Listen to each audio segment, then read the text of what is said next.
Mesdames, Messieurs, bonsoir et bienvenue pour votre nouvel épisode du Talk Foot. Je suis ravi de vous retrouver pour ma première déjà, donc je vous souhaite la bienvenue. Aujourd'hui, encore un programme bien chargé, mais bien sûr, avant de parler de ce programme et notamment du quiz, de la carte Talk et de l'équipe type, je vais d'abord accueillir notre invité plateau, Eric Jonkers. Bonjour, vous êtes l'entraîneur d'Anhé. Bonsoir. Et évidemment, à mes côtés, l'inusable, l'inamovible, l'inévitable Philippe Buguin. Bonsoir Philippe. Merci pour inusable. Inévitable, c'est autre chose. Bonsoir Quentin et bonne première. Merci beaucoup, je compte sur vous pour vous aider. Oui. Magnifique, un grand merci Philippe. Je vous l'avais dit, beaucoup de belles choses au programme. Nous aurons également deux invités en visio. Maxence Debens et Gilles Kinif. Alors je sais notamment sur notre page Bouquet Sport, ça devait être initialement Antoine Bourreux, mais petit souci de dernière minute pour le capitaine Meuty et futur Cinacien. Ce sera du coup son coéquipier de Meux et également son futur coéquipier Ciné qui sera avec nous pour parler un petit peu bien de l'actualité des Meuty, de parler également de la suite pour Gilles Kinif, notamment du côté de Ciné. Mais avant toute chose, avant de parler de tout cela, je vous propose de commencer la première mi-temps. C'est donc parti pour ce talk avec vous, Eric Jonkers. Comme chaque émission, évidemment, Philippe va nous tirer un petit portrait de A à Z. Je compte sur vous, Philippe. On sait qu'il sera de toute façon extrêmement pointu, je vous en prie. Oui, on va essayer. Peut-être rappeler aussi qu'on peut venir on doit venir sur le chat. Hein. Venir sur le chat, n'hésitez pas sur YouTube, sur notre page Bouquet Sport. Également, on aura notre quiz tout à l'heure sur bouquet.live. Donc voilà, sur Facebook, n'hésitez pas. On est déjà là dans les commentaires. Donc je vous lis avec attention. Ok. Et on est parti, Philippe. Oui, on vous attend donc sur le chat. Eric, 58 ans. Hein, oui. Vous êtes employé dans l'ORECA. Vous provenez, je pense, du pays d'Éden, de la famille Hazard. Oui, tout à fait, Braine-le-Comte. Oui. Originaire de Braine-le-Comte. Et puis, vous avez été un peu carlo d'adoption par vos différents clubs. Et puis, vous êtes maintenant établi à Profondeville depuis 7 ans. Comme joueur, vous étiez un défenseur. Vous avez joué quand même 9 ans à Molenbeek. Hein, et puis, quelques saisons à l'Olympique et au Framborin, je pense. Chaque fois 2 ans là-bas. 2 ans à l'Olympique et 1 an au Framborin, oui. C'est ça, voilà. Ça, c'était jusqu'au niveau des 3. Hein, C'était en plus haut D3. encore. Hein. Là, c'était en réserve de première nationale, oui. Mais pas d'apparition. Pas été malheureusement, proche, non. à un moment donné. Proche, j'avais la chance de m'entraîner avec eux, mais pas vraiment de toucher au gazon. Donc, c'était... Voilà. À un moment, il faut faire un choix. Et puis 13 belles saisons, 13 belles années à Marchienne, hein, là aussi en promotion avec comme entraîneur notamment Jacques Urbain, je suppose. Tout à fait, Philippe Chemadu, Jacques Urbain, Philippe Gruden, et vous aviez roi connu. Voilà, vous aviez comme équipier aussi le papa d'Eden Hazard, hein, je pense. Thierry Hazard, oui, Thierry Michel Hazard. Moléon comme Namurois également, qui a joué 2 saisons avec nous. Voilà, et puis il y a eu l'épisode Meux comme joueur, hein, vous aviez été... La dernière saison. Ouais, amené par Philippe Gruden justement. Et puis il y a eu une expérience une longue expérience déjà comme entraîneur, puisque vous avez commencé à Walcourt, puis 5 années à Meux, vous avez connu la P1 avec Meux, mais aussi la promotion. Ouais. Et puis deux épisodes à des moments différents à Aiguezé, un passage à Esch, donc tout le nord de Namur, et puis Jambes, 2 épisodes aussi, puis Profondeville, et puis Anhé, là c'est là que vous êtes établi, je vais dire ça comme ça, depuis 5 saisons. Oui. Et il y aura même une 6e saison, vous avez déjà reçu, vous m'avez dit, dès l'automne. Oui, Pourquoi voilà. si tôt? Quand on se plaît bien, il n'y a pas de raison de chercher ailleurs. Et puis voilà, je m'épanouis beaucoup dans ce club. Et je dirais à mon vieil âge, aller chercher de nouveaux défis, c'était pas trop dans mes... Le but que j'avais un bon groupe et j'ai un bon groupe et j'ai toujours l'espoir de continuer en P1 avec eux. Et puis si pas, de toute façon rebondir et d'avoir encore une très belle saison l'année prochaine. Oui, vous avez succédé à Stéphane Decroix, hein, qui est passé par Nanine et puis par Anhé, et qui maintenant termine la saison avec Ligny et sera bientôt l'entraîneur de Tarsienne. Vous êtes aussi arrivé à Anhé grâce à, si j'ose dire, entre guillemets, les bonnes relations avec Damien Osselet, qui était un joueur là-bas, qui a été votre capitaine on peut dire qu'il a bien aidé à vous mettre en contact avec le président, M. Mathis. Je pense qu'il a soufflé mon nom, en effet, mais voilà, Damien, je l'ai connu à ses débuts, à 17 ans, quand il a commencé à Walcourt. Moi, je commençais comme entraîneur, et puis j'ai eu la chance de le côtoyer pour sa fin de carrière, même si il rajoute encore quelques matchs cette année pour nous aider avec la P3, et même avec la P1, il est quand même venu quelques fois, donc voilà. Damien, c'est quelqu'un que j'apprécie énormément, sur et hors du terrain, mais je crois en effet que c'est lui qui a peut-être soufflé mon nom, oui. Oui, alors pour la saison prochaine, Nicolas Puissant, qui est votre T2, j'ai cru lire quelque part que lui, il arrêtait en fin de saison. Vous avez déjà votre T2, comment ça se passe? Disons que Nico a des occupations professionnelles assez importantes. Il est à l'armée, pour rien cacher. Et puis voilà, il veut prendre un peu de temps pour lui-même. Ça va être une grosse perte pour le club, parce que des personnes comme lui, je crois que c'est irremplaçable, tout simplement. Donc voilà, alors je crois qu'on va prendre une solution, mais non, je ne crois pas, je suis certain, on va prendre une solution interne avec un joueur habitué du club qui fera la double fonction. On tient encore ça un petit peu discret. Non, Damien, malheureusement, on a déjà tout essayé avec Damien. Je crois que ça peut être le futur entraîneur d'Henri, et ça peut être, en tout cas, ce sera un bon entraîneur. Là, actuellement, il se consacre aux jeunes, il entraîne ses enfants. Mais le jour où il va passer à autre chose, je crois que c'est quelqu'un qui a les qualités, en tout cas, pour devenir un excellent entraîneur. Alors, avant de parler de la fin du championnat avec vous, Quentin, peut-être demander encore à Eric, qu'est-ce que Henri a que les autres clubs n'ont pas nécessairement? Ça peut être un peu... Moi, disons que j'ai beaucoup de chance à ce niveau-là. Au niveau de ma petite carrière d'entraîneur, c'est que partout où je suis passé, je me suis très bien plu. Mais ici, en plus de ça, je crois que le club est bien structuré, a des dirigeants en nombre, ce qui n'est pas toujours le cas partout, je pense. Là, ils sont quand même en nombre, ils sont tous motivés, des bénévoles, c'est aussi pas le cas partout. Et puis, il y a tout, quoi. Il y a les infrastructures, il y a l'école de jeunes. Il faudrait vraiment être exigeant pour attendre beaucoup plus. Et puis, Henri avait un statut en P2. Maintenant, il redécouvre un peu la P1. Je crois que, voilà, il continue à grandir. La deuxième équipe est en P3. Voilà, il y a plein de choses positives. C'est pas loin de chez moi non plus. Il faut avouer que c'est intéressant d'avoir la facilité et en plus un peu d'ambition. Donc ça, c'est parfait. Et on veut rester dans cette P1 plutôt que, comme certains clubs disent parfois, et de plus en plus maintenant, oh, peu importe, on a moteur descente en P2, voire en P3, du moment qu'on a les derbies, on aura plus de monde autour du terrain. Qu'est-ce qu'on en pense, Henri, de ça? Je pense que j'ai dû entendre des moments, peu importe, c'est pas très grave. En tout cas, au niveau de la pression, on l'a jamais eu. Ça, c'est aussi remarquable pour le club. Ils nous ont jamais mis la pression au niveau résultat. Maintenant, non, en P1, ils y sont bien. C'est vrai qu'on aura beaucoup plus de derby en P2, donc ça, c'est certain. Mais je crois que si on veut faire progresser toute cette école de jeunes aussi, il faut être ambitieux. Alors voilà, la P1, c'est une belle série aussi. Eric, j'avais une question à vous poser, mais avant cela, évidemment, n'hésitez pas sur Facebook. Je vois que vous êtes de plus en plus nombreux à nous rejoindre. Pardon, n'hésitez pas à vous bien nous poser vos questions. Par rapport à Eric, justement, on se doute qu'il y a forcément des amis, peut-être même des joueurs qui sont venus voir un petit peu ce que vous alliez raconter, Eric. Donc n'hésitez pas, je vois qu'il y a également des commentaires pour me soutenir. Donc merci beaucoup, notamment Clara qui me dit bonsoir et bonne chance pour ta première. On a Jean-Luc Ravigna qui dit bonjour Eric, top coach. Donc, c'est gentil, un gardien avec qui j'ai passé de belles années aussi. Donc, voilà. Pareil, Sébastien Mercier, qui vous demande de vous remettre ses amitiés. Donc je pense que vous êtes côtoyé dans un club ou l'autre. Sébastien était mon capitaine à Esch, en effet. Et puis j'ai suivi son début de carrière. J'étais d'ailleurs un peu surpris de ce qui lui était arrivé et très content qu'il puisse rebondir plus vite que prévu. Et puis on se suivait un petit peu cette année. Donc on était en contact assez régulier pendant la saison. Voilà, Sébastien Mercier, le futur coach. Non, il est déjà coach de Petit Fran. Voilà. Eric, du coup, cette saison, un petit peu compliquée. On sait que forcément, ces derniers temps, c'est un peu difficile pour moi de faire toujours un peu cet ascenseur. Cette saison, on n'est pas si loin que ça du maintien, parce que longtemps, on a pensé qu'avec notamment des équipes comme Esch et Loyers, qui allaient peut-être basculer en P1. Finalement, si ça se trouve, ce week-end, tout pourrait, à l'inverse, montrer qu'aucun club n'amusera de descendre à D3 CFF. Il n'y a pas un petit goût amer quand on se dit qu'au final, il y a peut-être certaines rencontres qu'on a ratées, qu'on voit qu'on n'est pas si loin que ça de se sauver et qu'au final, il va falloir cravacher, aller chercher des grosses rencontres parce que vous me le disiez avant le début de l'émission, on n'a plus le choix avec... il reste 3 matchs.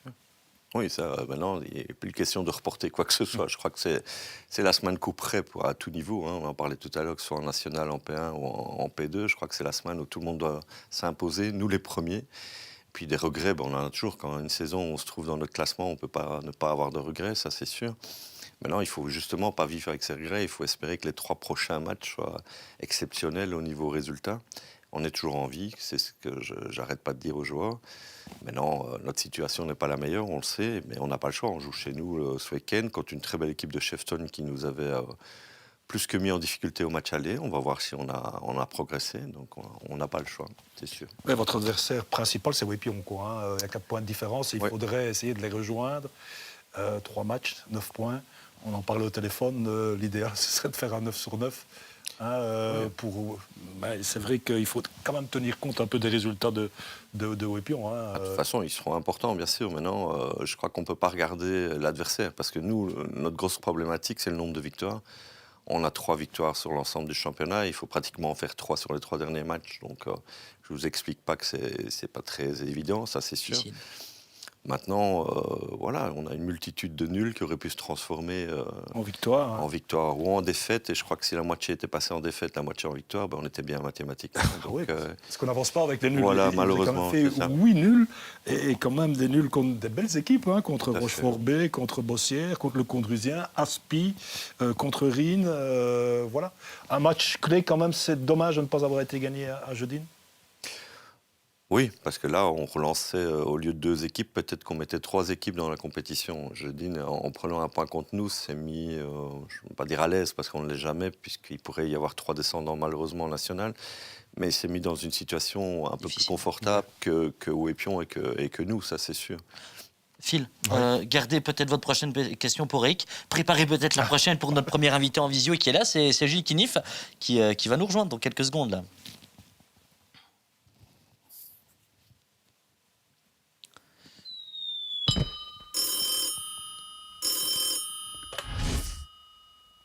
Allô Gilles, est-ce que vous nous entendez bien ? Oui, très bien. Parfait, merci à vous. Vous êtes un petit peu invité de dernière minute. Maintenant, d'un futur Six Nations, on en passe à un autre, hein, Philippe, puisque on le sait déjà depuis quelques semaines maintenant. Gilles ira avec Antoine Boreux, son capitaine du RFCME, poursuivre l'aventure et pour lui retourner quasiment pas aux sources, mais dans un club qu'il a déjà connu du côté de Ciné. Ouais, parfait. On va demander à Gilles pourquoi a-t-il choisi Ciné. Pourquoi c'est un choix avec Antoine Boreux. On est fort proche dans la vie, même en dehors du football. Donc Antoine voulait qu'on refaire 1 an ou 2, et on voulait qu'on refaire 1 an ou 2 ensemble. Donc le choix de Ciné était la meilleure solution pour nous deux.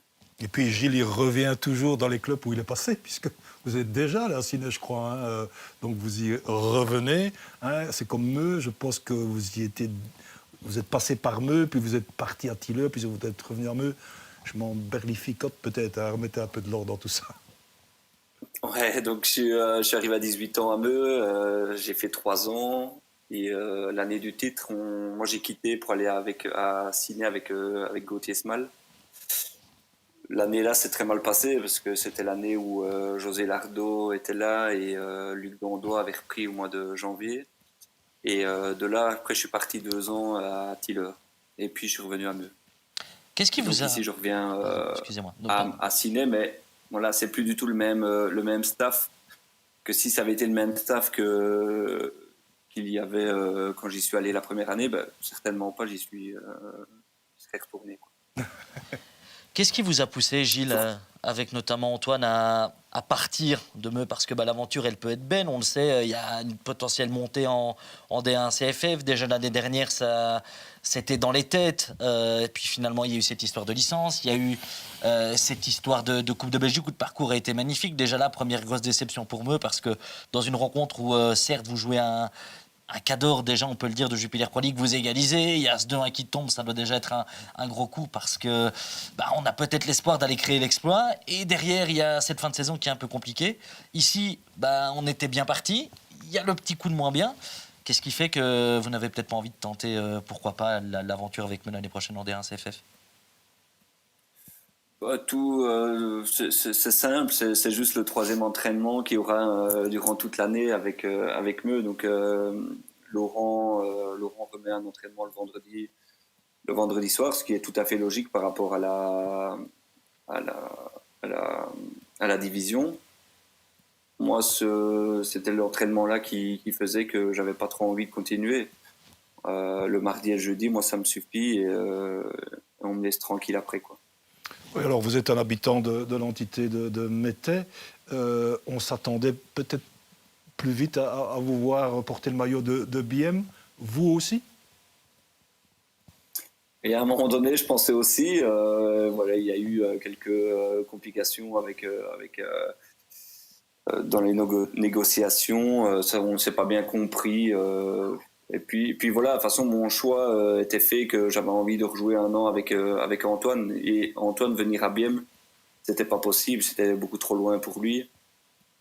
Par rapport à son boulot, moi j'ai beaucoup de facilité par rapport à mon boulot, je finis plus tôt que lui. Voilà, il a des heures un peu plus tardives après sa journée. Donc voilà, Ciné était le bon accord pour nous deux, quoi.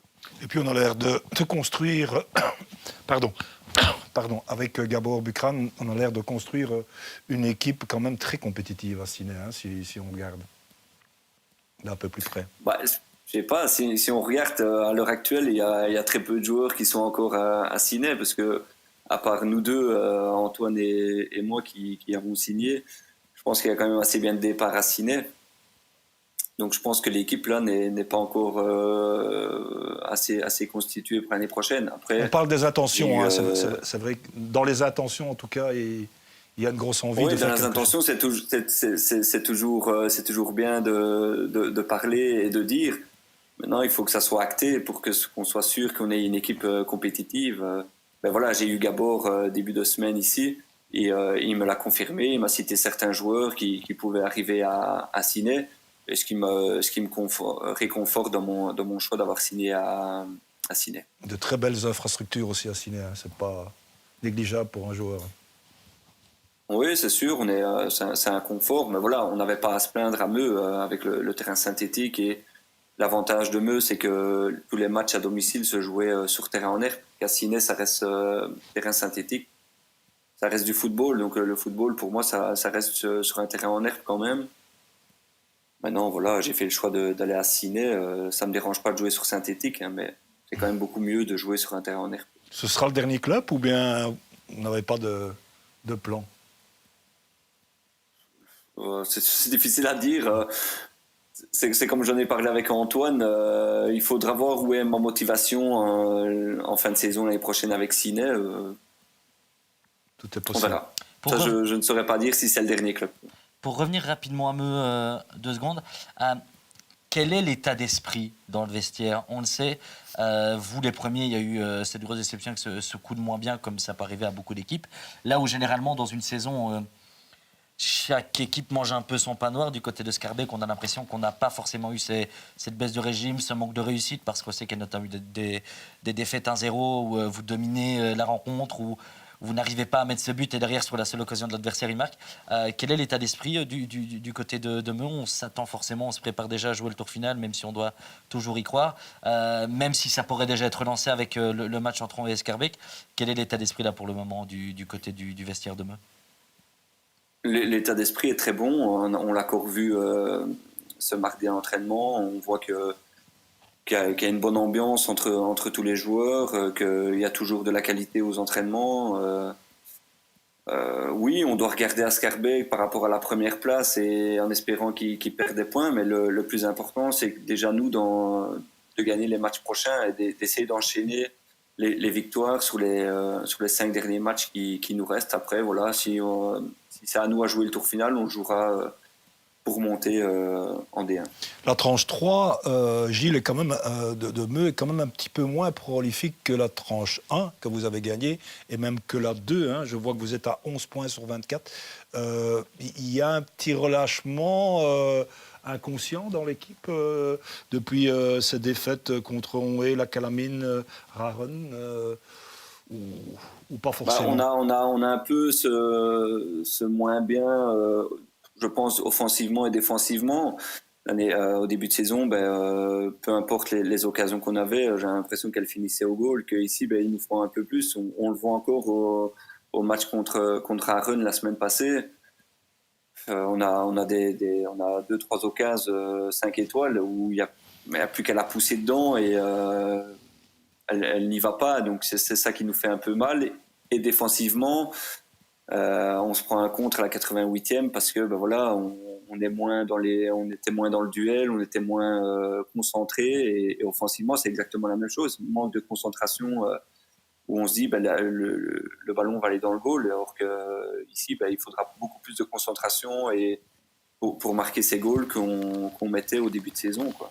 Alors il y a un match dans le match avec Onwe, si on ose dire, parce qu'Onwe est à un petit point de Meux et aimerait bien vous rafler cette deuxième place. J'imagine que en partant du principe que Meux et Onwe ont la licence, parce que je crois qu'il faut avoir la licence pour jouer le tour final, si je me souviens bien maintenant. Ça a changé dans le règlement.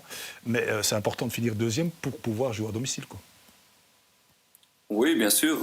Maintenant, on a déjà joué le tour final, on s'est déjà fait avoir 2-3 fossés en terminant deuxième. Pour finir, on s'est retrouvé à l'extérieur. Donc, on verra réellement au tirage, voir qui joue à l'extérieur et qui à domicile, parce que ça change assez facilement, quoi.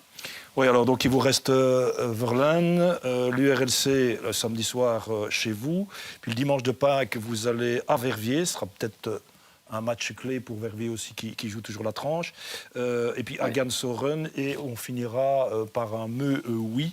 Donc je vois qu'il y a 4 équipes dans les 7 derniers classés. Donc, c'est pas toujours un avantage non plus, parce que les derniers doivent sauver leur peau. Mais voilà, un petit mot sur cette fin de calendrier de Meux. En fait, les matchs à domicile ne me font pas peur. Je connais l'équipe, je connais la situation quand on joue le samedi soir. Les matchs à domicile, on part pas gagnant, mais je suis certain que l'équipe va faire le boulot et va certainement, et j'espère, gagner le match. Ce qui me fait un peu plus peur, c'est les 2 déplacements à Gansoren et à Verviers le dimanche après-midi, où on a vu dans les stats qu'on était un peu léger, on était un peu fébrile par rapport à ces déplacements-là. Qu'est-ce qui se passe le dimanche après-midi, Gilles ? On a du mal à jouer le dimanche après-midi, le quart, le déplacement. On a nos habitudes à jouer le samedi soir, c'est comme je disais, et de nouveau mon choix aussi par rapport à l'année prochaine se fait assez bien par rapport à ça. Jouer le samedi soir ou le dimanche après-midi, enfin du moins pour moi, c'est un avantage de jouer le samedi soir, quoi. Oui, alors donc on part vers un tour final, selon vous, avec probablement vous, il faut quand même refaire 6 points, c'est possible, on vous le souhaite, mais probablement vous, on est AB et Verviers. En espérant qu'on ne soit pas dedans, parce que Scarbeck a encore 2 gros matchs, ils doivent encore aller à Onwe et à la Calamine, en espérant qu'ils perdent des points et que surtout nous, on gagne ces points-là.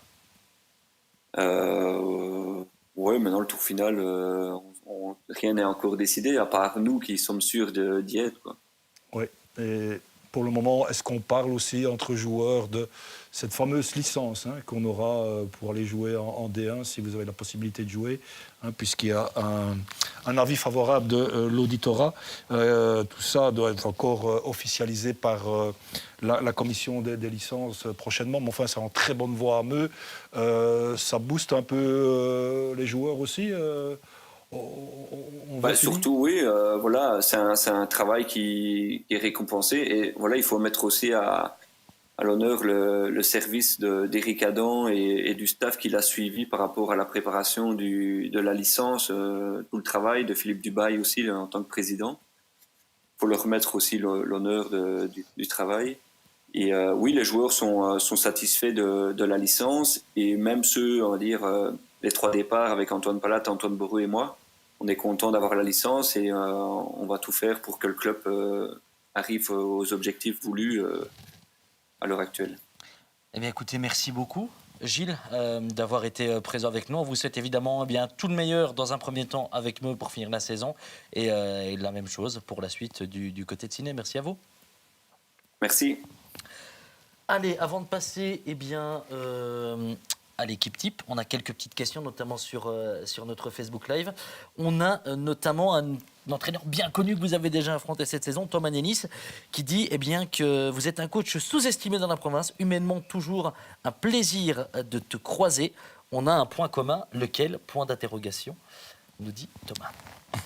Je pense que c'est un ex-dog. Déjà, ça doit déjà nous rapprocher au niveau de l'Olympique. Mais puis voilà. Et ici, au niveau calendrier, on a déjà un gros point commun, c'est que j'ai la chance de suivre le Condrusien, avec Henri. Donc, c'est vrai qu'on communique pas mal le lundi matin. Il m'a aidé souvent et malheureusement, ça s'est pas terminé de façon mathématique. Mais bon, ça, je le remercie. Et alors, une question encore, enfin plutôt un commentaire de Jeff Farvac qui vous remet ses amitiés. Et un éclaircissement qu'on nous demande par rapport aux descendants de la P1 que Johan van der Strappen nous demande. Philippe, on est bien d'accord que si aucun club namurois ne descend de D3 SFF, il n'y a que deux descendants. Oui, absolument. Tout à fait. Parfait. Et bien maintenant, il est donc temps de lancer l'équipe type que vous nous avez concoctée pour cette semaine, Eric.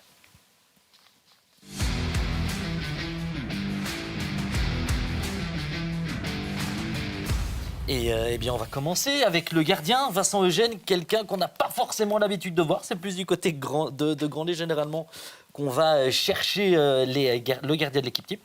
Pourquoi ce choix, Eric?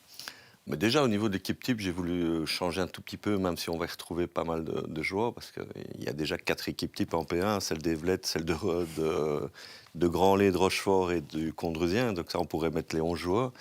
Et puis, il y a la mienne, puisque je l'ai choisie, ça pourrait être celle-là aussi. Mais puis non, voilà, j'ai voulu changer un tout petit peu. Je crois que c'est quelqu'un qui est justement sous-estimé, qui est passé peut-être à côté d'une carrière nationale du temps où il était à Couvain. Il était quand même plus qu'un bon gardien. Voilà, il a un bon jeu au pied, il est rassurant. C'est quelqu'un d'un très bon gardien. Mais en effet, on aurait pu en mettre d'autres.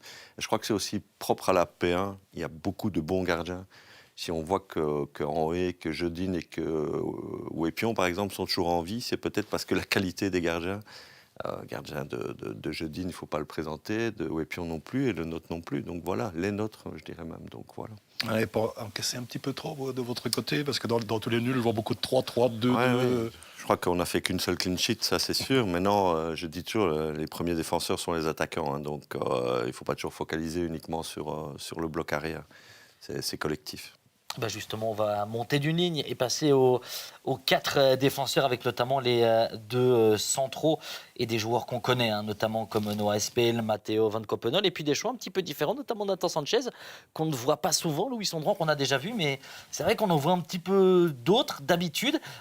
Pourquoi ces choix, notamment avec Nathan Sanchez dans le couloir droit? Moi, justement, je crois que c'était un positionnement qui m'a posé problème à trouver le meilleur à ce poste-là. Je pense que c'est sûrement pas le meilleur, mais c'est le joueur le plus désagréable à jouer parce qu'il cumule les fonctions aussi bien latéral droit, défensif qu'offensif. Donc, pour un entraîneur, ça doit être un plus de pouvoir compter sur ce genre de profil. Donc c'est pour ça que j'ai fait ce choix. Et puis il m'a toujours laissé... Enfin, je n'appréciais pas trop le jouer en tant qu'adversaire, donc je me dis pourquoi pas le mettre dans l'équipe type. Les 4 autres, ça, c'était un peu par... quand je vous parlais d'Evlette, les deux profils, c'est...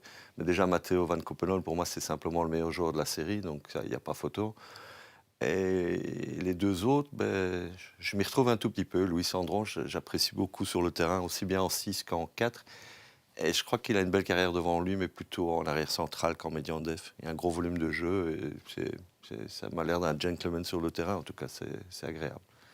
Allez, on passe maintenant au milieu de terrain avec là de nouveau une composition, on n'en a pas parlé d'ailleurs, avec vraiment ces 2 milieux centraux, ce 10, ces 2 ailiers, le buteur un 4-2-3-1, un 4-3-3 avec 2 pointes basses, une pointe haute. Comment vous avez voulu aussi nous concocter tout ça, Eric? Non, je crois justement que ces 3 énormes volumes de jeu, c'est des garçons il faut vraiment pas les canaliser en 6, 8, 10. C'est des garçons qui ont besoin de toucher le ballon régulièrement et qui ont de multiples facettes sur un terrain. Je crois que c'est ça le gros point. Oui, ils peuvent jouer partout et un volume vraiment important.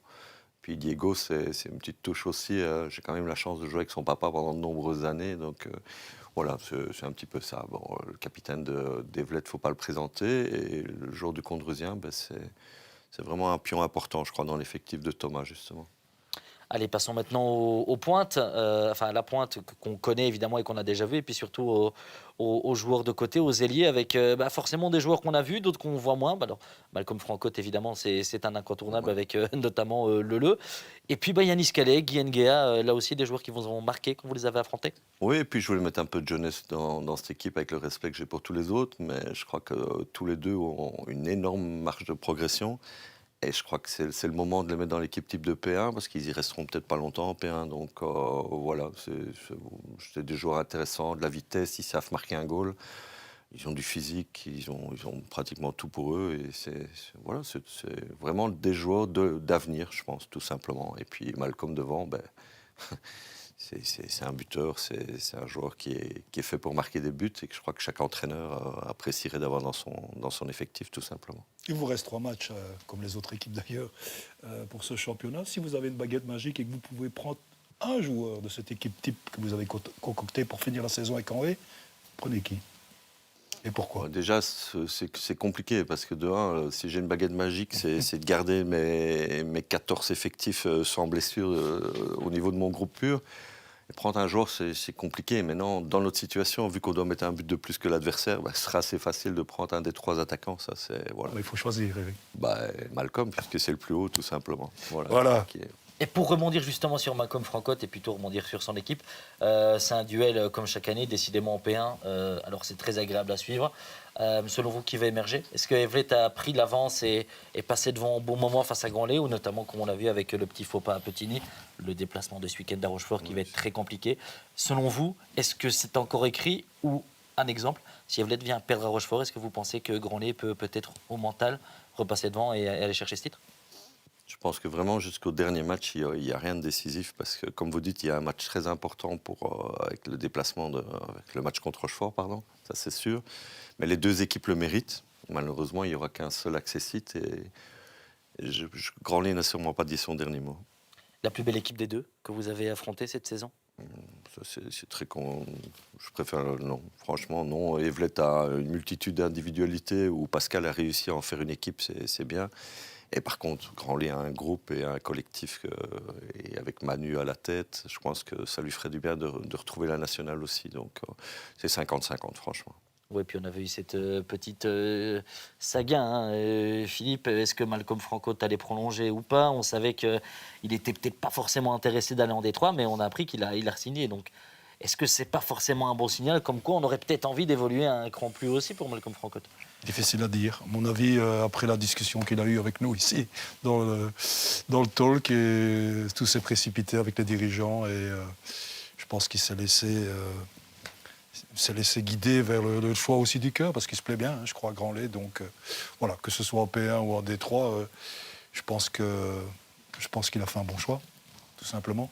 Selon vous, Eric, alors forcément, c'est une question un peu bateau, mais je me dois de la poser. Il est clair que ce soit en P1 ou en D3, Malcolm Francote sera toujours aussi efficace.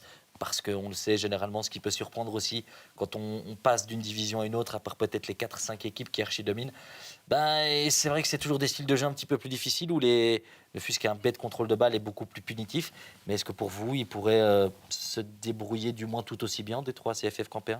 Il a les qualités pour. Maintenant, comme vous dites, la nationale et la provinciale, c'est vraiment une grande différence. On l'a vu avec l'équipe de Loyers, par exemple, qui maintenant fait vraiment de l'excellent boulot, qui a peut-être dû se mettre en route, et c'est valable un peu pour tout le monde. Mais oui, pourquoi? Moi, j'y crois. De toute façon, les qualités, il les a, donc ça, c'est sûr. Et puis, si jamais il ne veut pas aller en national, il est toujours le bienvenu en Henri, il n'y a pas de souci. Donc, il peut venir quand il veut. On a le temps de revenir un tout petit peu sur Henri. Oui, J'étais en train de compulser les résultats de la saison. Et je me dis qu'il y a 2-3 petites choses étonnantes du côté de Henri. Vous avez quand même pris 4 points sur 6 à cette équipe de Wépion, qui est votre principal adversaire. Idem contre Jeudine. Oui, voilà. Vous avez gagné contre Jeudine aussi. Mais enfin, je reviens toujours à Wépion, qui est votre adversaire direct pour les 3 derniers matchs. Rappelons quand même votre calendrier. Chevetogne, très impliqué dans le tour final, ce sera pour ce week-end. Puis le déplacement à Bossière-Jean-Blou. Et puis la venue de Meubé, qui est encore un peu impliqué dans le tour final aussi. Wépion, parallèlement, Nîmes, qui vient à Wépion, toujours impliqué dans le tour final. Il y a un jeudi de Wépion, il faudra voir ce que ça peut donner. Et Wépion-Chevetogne, tour final aussi. Donc c'est sensiblement la même chose. C'est compliqué de dire, mais malheureusement, il y a ces 4 points de différence qu'il faut gommer. Tout à fait. Ouais. C'est comme je vous disais tout à l'heure, même si on doit regarder les résultats de Wépion, c'est les notes. Nous, c'est mathématique, il faut aller chercher des victoires. Donc voilà, je dirais un point contre Shefton à domicile, c'est un beau point quand on joue contre le 5e et qu'on est avant-dernier, mais ça ne suffira pas. Donc on ne peut pas envisager autre chose que la victoire. Il vous faut un 9 sur 9, Eric. Non, je ne pense pas. Non. Je pense que si on a déjà 7, ce sera pas mal. Maintenant, les 4 points, il faut voir aussi, notre nombre de victoires n'est pas suffisant. Donc c'est pratiquement 5. Donc voilà, ça joue aussi. Donc, c'est pour ça que 7 points pourrait, mais en effet, il faut viser en tout cas une victoire ce week-end et rester accroché. Allez, on vous le souhaite. Alors, résultat étonnant, qui m'avait échappé d'ailleurs, 8e de finale de la Coupe, ce 7-0 au FC Namur. Qu'est-ce qui s'est passé? Ne nous privez pas du 7-1, parce qu'en plus, on a mené 0-1. Ah, sur le site de l'Union belge, j'ai vu 7-0. Enfin, donc, oui, ce qui s'est passé, c'est vraiment la chose que tout entraîneur craint dans une carrière ou dans une saison, parce que, voilà, je ne sais pas ce qui s'est passé. C'est le non-match collectif, et je pense qu'après la 20e minute de jeu, on était bien, c'est ça qui était le plus... On avait tout pour nous, et puis tout s'est mis de travers et tout s'est enchaîné. Et puis, ça n'a même pas été constructif parce qu'on ne peut même pas dire qu'on a rebondi grâce à cela, que du contraire, quoi. Donc, ça, c'est vraiment une des... Oui, plus que total. Oui, c'est vraiment le jour que je pense qu'on n'oublie pas. On n'oublie pas, sinon. Et puis cette défaite contre Tamine chez vous, 1-3, le 23 février, là aussi, ça vous reste au travers de la gorge? Rester en travers de la gorge, c'est malheureusement le résultat qui nous coûte cher actuellement. Ça, c'est sûr et certain. Maintenant, déjà au match aller, cette équipe de Tamine, j'ai toujours dit que quand elle pouvait jouer, si on la laisse jouer, qu'on ne met pas un pressing très haut et qu'on ne les met pas en difficulté, alors là, chez nous, ils ont mené très vite sur un penalty. Et quand ils mènent 0-1, après, c'était une attaque-défense. Ils ont fait ce qu'ils avaient à faire et on prend 2 goals en contre-attaque. Mais c'est le résultat qui nous coûte cher aujourd'hui, ça c'est sûr. Peut-être aussi, je reviens sur ce match de jeudi, parce que vous avez mené, à la 19e minute, vous menez 0-1 à Étienne Robin. Et puis, l'égalisation est tombée de manière méritoire, ou il y avait moyen de garder ces 3 points? Notre début de match était chaotique. Jeudi nous mettait une pression très haute. Et puis le match a changé. On parvient à mener 0-1. Et je crois que là, on était très bien dans la rencontre. Et de façon inexcusable, on rate le 0-2 et on prend un but de nouveau comme l'ensemble de la saison. Je crois que, et là, et encore un 1, on a encore une occasion de revenir. C'est pas une excuse, mais notre président nous dit souvent, il y a une année avec les poteaux rentrants, une année avec les poteaux sortants, et nous, c'est un peu ça, quoi. On rate des occasions immanquables, et on prend des buts qui sortent de nulle part à chaque fois, donc voilà. Oui, et alors, beaucoup de malchance aussi avec les transferts, vous m'en avez parlé, les transferts effectués, beaucoup de blessés parmi ces transferts, il y en a peu qui ont joué. Ceci explique aussi cette saison... ça peut expliquer, c'est en tout cas une des raisons, je pense, puisqu'on avait constitué un groupe de plus d'une vingtaine de garçons où la concurrence allait être très importante, et puis elle ne l'a pas été, parce que l'effet de championnat, donc la campagne de transfert n'a pas été une grande réussite, pas de la faute des joueurs, c'est simplement les blessures se sont accumulées, et puis des blessures de longue durée, des blessures importantes, quand on a 2 joueurs qui se font les croisés, on se pose quand même les questions, un 3e le ménisque, un 4e qui a des déménagements, enfin 2 joueurs plus anciens qui décident d'arrêter, ça c'était un peu plus surprenant aussi, je crois que d'année en année, certaines choses se passent, mais ici la campagne de transfert n'était pas une grande réussite, ça c'est sûr. Oui. Et au niveau des tranches, je vois aussi que la dernière tranche, c'est plus compliqué encore, même si les 2 autres n'étaient pas terribles, mais 6 sur 30 à la première, 9 sur 30 à la deuxième, c'est votre meilleur. Ici, vous êtes à 3 sur 21 et pas encore de victoire dans cette 3e tranche. Donc, il faut vraiment faire un 9 sur 9. Exactement, d'où l'importance d'aller chercher cette victoire. C'est vraiment ça qui nous manque, quoi. Donc, clairement. Et ça va, le noyau a l'air... ça va paraître surprenant ce que je vais vous dire, mais ça fait 15 jours que je retrouve mon groupe. Ça fait 15 jours, 3 semaines où, au lieu de s'entraîner entre 8 et 12, on s'entraîne à 16 ou 18 joueurs. Donc l'apport de quelques jeunes qui font du bien, mais aussi je revois des sourires alors que notre situation pourrait faire croire que non. Et c'est aussi ce qui m'oblige et ce qui me permet de rester positif.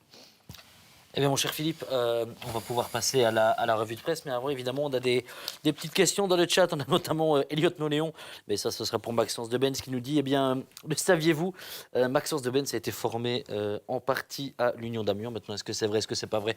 On pourra le demander à Maxence. N'hésitez pas aussi, on a le quiz qui va arriver tout à l'heure dans l'émission. Donc, n'hésitez pas à vous connecter ou à déjà être prêt sur la plateforme bouquet.live.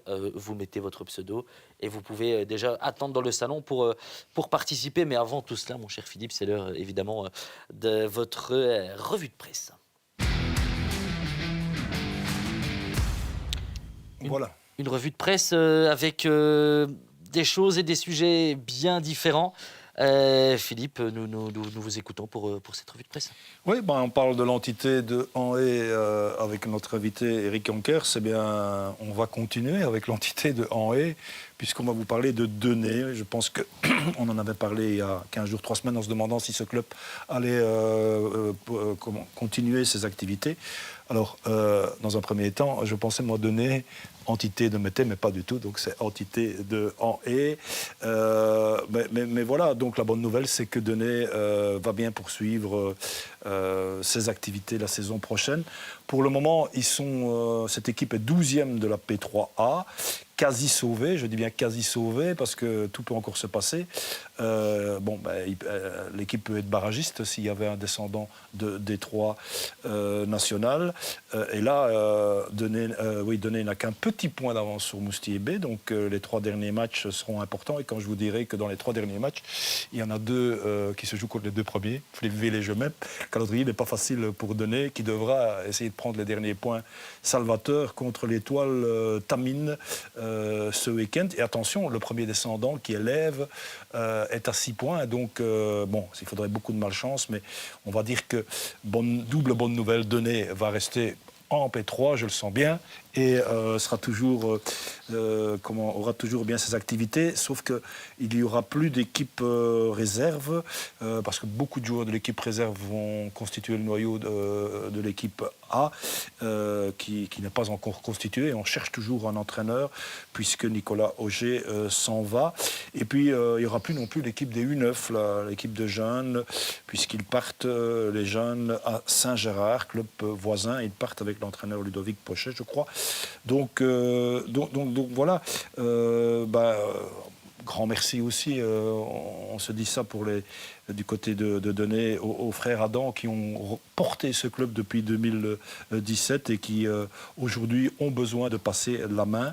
Et donc Randy Dumont sera le nouveau président. Il vient avec son épouse qui sera la trésorière et encore d'autres dirigeants qu'on apprendra à connaître prochainement. Voilà pour cette équipe de Denay. Autre article, autre nouvelle qui est moins heureuse, beaucoup moins heureuse évidemment, puisque un monsieur du foot provincial s'est éteint ce lundi à l'âge de 86 ans. Simon Van Bastelaar, 35 ans dans le comité de il habitait juste derrière le terrain de Spie. Et en lisant cet article, j'ai appris que c'était lui qui avait construit la belle petite tribune de Spie. Il était dans les années...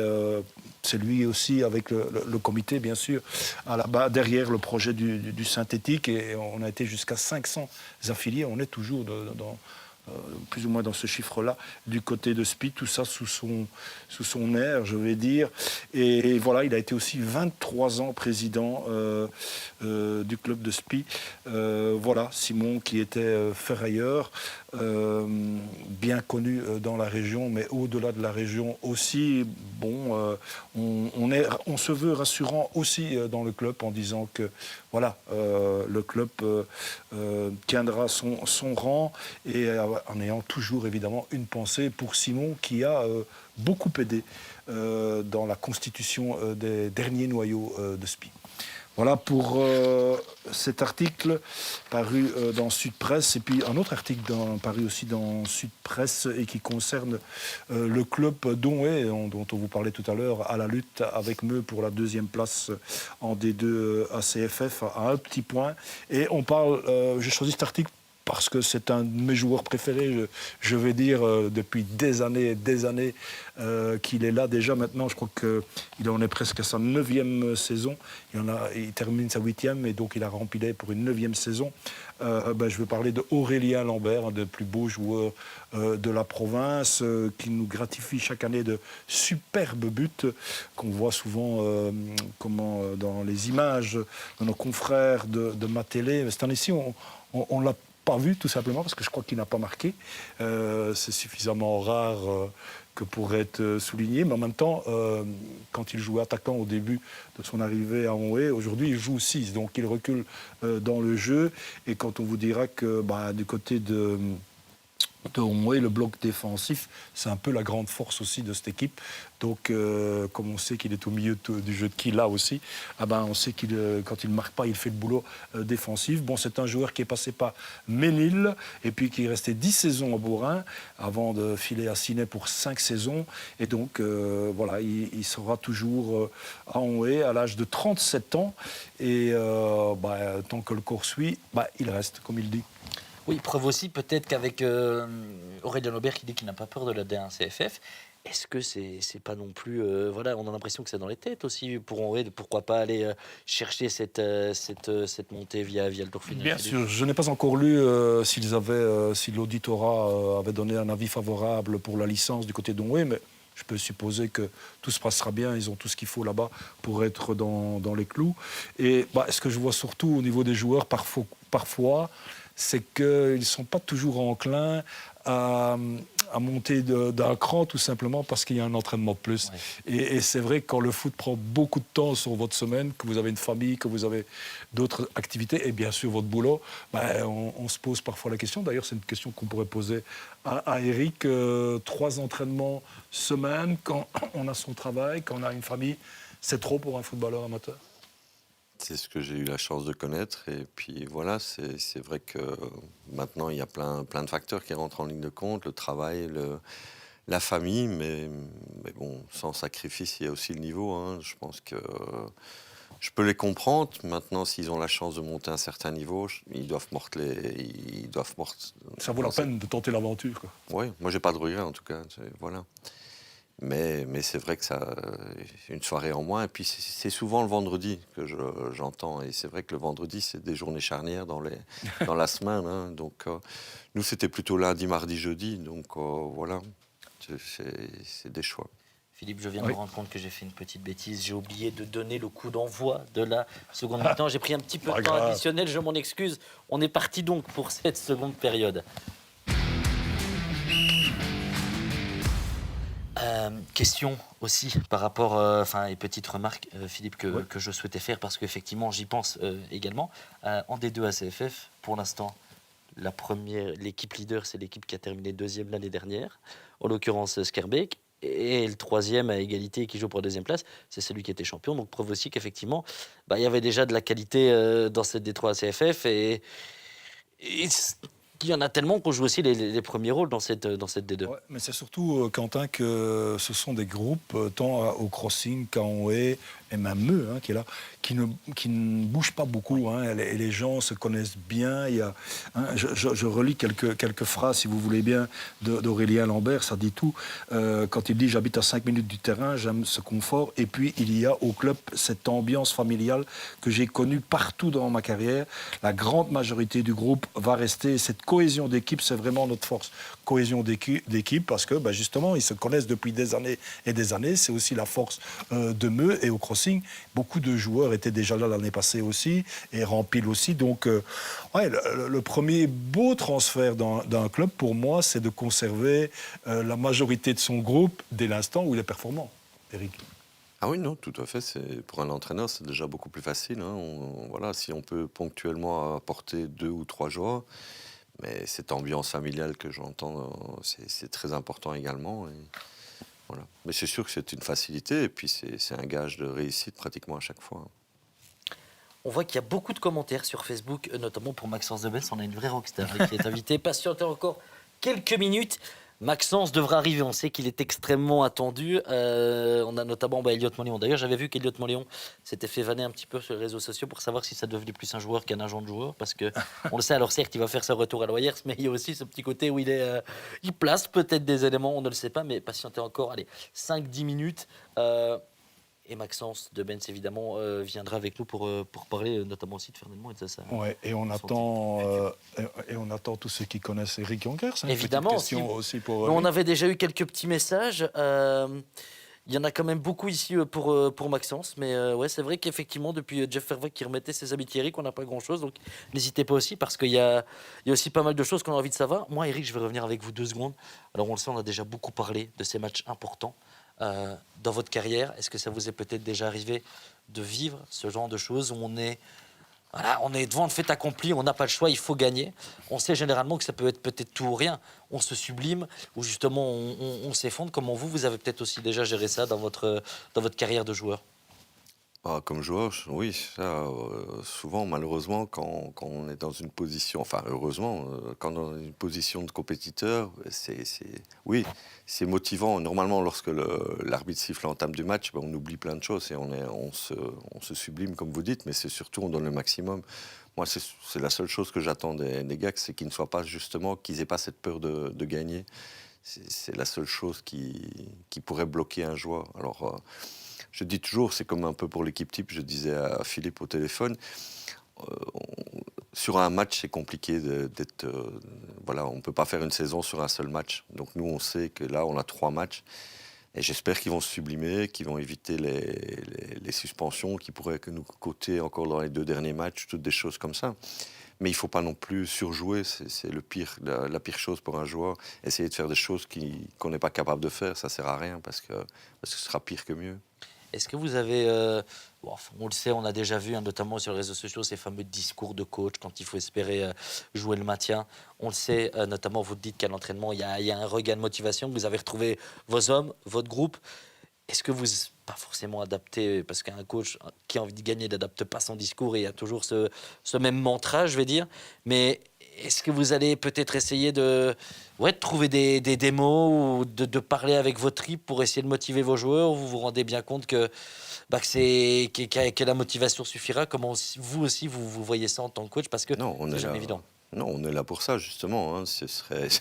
Je ne me vois pas vivre le match assis sur le banc et ne pas participer à la causerie du vestiaire. Ça, c'est tout à fait. Maintenant, un vestiaire, ça se vit avec les joueurs. On le sent directement. Ça ne sert non plus à rien de les encombrer leur esprit de plein de choses. Ils doivent retrouver le naturel et la motivation. Maintenant, un joueur qui n'est pas motivé à 3 matchs de la fin, c'est aussi un réel problème. Ce serait inconcevable et inacceptable. Donc je sais qu'ils vont être motivés. Il faudra juste être là pour les libérer. Et ça, c'est la vérité du vestiaire, hein, une demi-heure avant le match. Et puis, il faut le sentir. Et un jour n'est pas l'autre. C'est ça aussi important. Je leur dis souvent que s'ils prennent du plaisir sur le terrain, le résultat suivra. Maintenant, prendre du plaisir dans notre situation, c'est pas toujours évident. Et même combat qu'Henri, du côté de club que vous avez beaucoup apprécié, hein, Esch, qui doit encore aussi jouer son maintien jusqu'au bout, et Jambes. Hein, à un moment donné, on a cru que Jambes basculerait. Et finalement, Jambes, c'est un peu toujours un peu la même chose. Il se sauve chaque année dans le money time, comme on dit en basket. Oui, mais je pense que voilà, pour le club de Esch, c'est un peu plus compliqué. Je n'y connais plus beaucoup de monde, mais c'est vrai que ce serait vraiment dommage, après tout le travail qui a été fait. Ils sont quand même installés en national maintenant depuis de nombreuses années. Et puis Jean, voilà, c'est un club du centre de Namur, qui est quand même un club formateur, qui fait beaucoup justement au niveau des jeunes et tout. Et une équipe Fagnon en P2, je crois qu'il le mérite tout simplement. Donc, voilà. Qui ne doit pas travailler avec Namur, Jean? Je n'ai pas d'avis. Je crois que les personnes en place, que ce soit à Jean ou que ce soit à Namur, sont plus malins pour tout ça.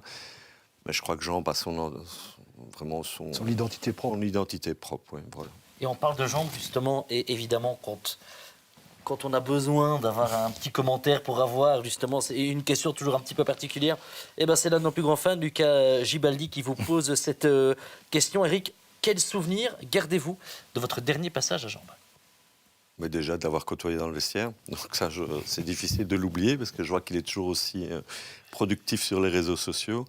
La dernière saison, c'était comme beaucoup d'entraîneurs, c'était la première année Covid, donc ça laisse toujours des souvenirs un peu mitigés.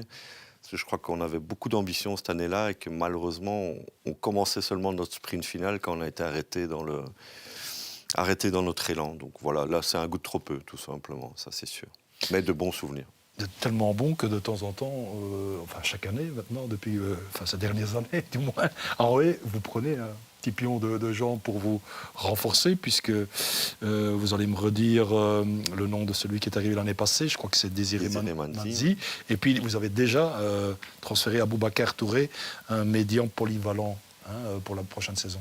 D'où garder Jambes son entité formateur, puisque c'est la preuve qu'ils font de l'excellent travail. Enfin, beaucoup de bons joueurs là-bas. Oui, je trouve vraiment. Ouais, je crois que voilà, il manque jamais grand-chose. Maintenant, c'est peut-être compliqué pour certaines choses, mais non, je trouve qu'il y a beaucoup de bons joueurs et ils sont peut-être dans la même situation que nous, où ça s'est pas enchaîné, ça s'est pas mis sur les bons rails. Ça, je peux pas juger, mais oui, de bons joueurs, tout à fait. Bon, Philippe, Oui. avant évidemment de faire venir quelqu'un On qui joue est un peu. réclamé dans les commentaires. Donc ce sera pour tout à l'heure. Franchement, depuis que je suis le talk, je n'ai jamais vu quelqu'un autant être réclamé dans les commentaires. Mais effectivement, vous parliez de jouer, ce sera pour tout à l'heure, mais on peut vous rappeler, c'est pour quelques grosses dizaines de minutes. N'hésitez pas à venir. Et bien sûr, booker.live, vous rentrez votre pseudo, c'est extrêmement simple. Booker.live dans votre moteur de recherche. Vous allez sur la page, vous mettez déjà votre petit pseudo et vous allez pouvoir venir jouer avec nous. Si vous êtes fan du foot namurois et que vous êtes aussi observateur notamment de la Pro League, il y a eu des choses assez cocasses. On verra si vous avez bien été témoin, si vous avez bien vu ce qui s'est passé. Donc n'hésitez pas pour venir jouer avec nous. Mais il est temps maintenant, mon cher Philippe, de faire venir celui qui est demandé, notamment par son coach, par ses amis, par ses coéquipiers. C'est notre deuxième invité, c'est le joueur de Fernand, c'est Maxence Debens. Bonsoir Maxence, est-ce que vous nous entendez bien? Bonsoir, oui, je vous entends bien. Parfait. Comment allez-vous, Maxence, médian de Fernelmont, proche du titre ce week-end? Ce sera le moment ou jamais. D'ailleurs, on y sera pour suivre ce match. Comment vous sentez un petit peu tout ça? Bon, ça va. On a quand même la petite boule d'excitation là depuis une bonne semaine vu qu'il y a eu le week-end off. Mais voilà, on est motivé. On a envie d'aller chercher la victoire et de la fêter si elle arrive. Philippe, un mot peut-être sur Maxence? Oui, mais précisez tout d'abord que le match du titre, ça se jouera, vous l'avez peut-être dit, À HB. À HB. Ouais. Et donc, ce sera dès samedi soir. Dès samedi soir. Si vous ne savez que faire samedi soir, il y a déjà moyen de faire la fête, peut-être, parce que Esch n'a pas dit son dernier mot. Mais du côté de HB, où il y aura de l'enjeu HB, Fernelmont pour peut-être le titre pour Fernelmont en P2B. J'en reviens à votre question, Maxence. J'ai peut-être oublié de lui demander, mais je pense qu'il habite l'entité de Fernelmont, c'est ça, Maxence, J'habite Marche-les-Dames, donc c'est pas très loin, mais c'est pas l'entité même. Oui, du côté de Wartey aussi. Voilà, Ouais, mais ouais. Maxence, ce sera bientôt. Il est déjà un peu notre collègue, puisque dans ses études, il est en master.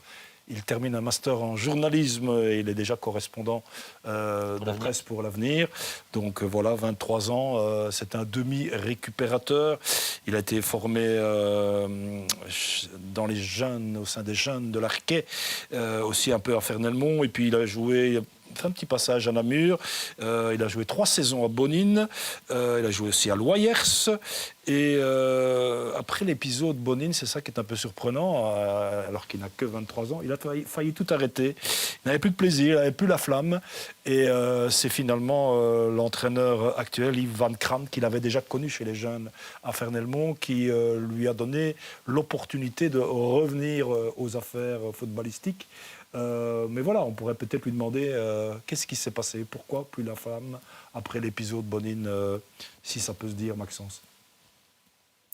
Ouais, c'était un peu un tout où je prenais juste plus de plaisir sur le terrain, voilà. Il n'y avait pas de grandes raisons ou de clash ou quoi, c'était vraiment juste plus de plaisir sur le terrain. Donc il y a un moment où je me suis dit, je vais me concentrer sur mon boulot à l'avenir et mes études de journaliste. Et au final, voilà, quand le foot te rappelle à une semaine de la fin, t'y vas et finalement, j'ai pas de regrets. C'est une question de confiance finalement quand l'entraîneur te fait confiance et que tu es tout le temps aux entraînements et que te fait confiance, on trouve sa place dans une équipe. Par contre, quand on joue moins, c'est compliqué de rester motivé. Ouais, après, à Bonine, je jouais, hein. Franchement, c'est pas une question de temps de jeu, mais ouais, c'est vraiment plus de la confiance en soi, de retrouver son foot. Ce que j'ai fait là, finalement, j'ai retrouvé mon foot avec un coach qui me connaît, qui connaît mes qualités, qui sait me comprendre, me parler et tout ça. Et donc, ouais, c'est vraiment le fait de retrouver cet amour pour le foot. Bon, on a plein de questions, Maxence. J'ai rarement vu ça. Bon, il y en a qui sont posables, d'autres peut-être un petit peu moins. Donc, on va tenter de poser les questions qui sont justement posables. On va en faire quelques-unes, mais notamment, on a Léonard Tirel qui dit Maxence, est-ce que vous vous engagez à défrayer les frais des supporters qui feront le déplacement ce week-end en cas de défaite? Franchement, j'aimerais bien, mais je suis qu'un étudiant actuellement, hein. Ça va être difficile, mais je ferai le possible pour rembourser en boisson à la buvette de si tout se passe bien. Et on a évidemment aussi Elliot Moléon qui nous a mis plein de commentaires. Alors je suis désolé, forcément il y en a de trop, donc on ne pourra pas tous les citer. Mais Elliot Moléon qui dit producteur, tiktoker, rappeur, journaliste, top modèle, que ne sait pas faire Maxence de Benz? Plein de choses, plein de choses. Je sais pas courir tout un match, ça c'est sûr. Et alors on peut encore en faire un petit.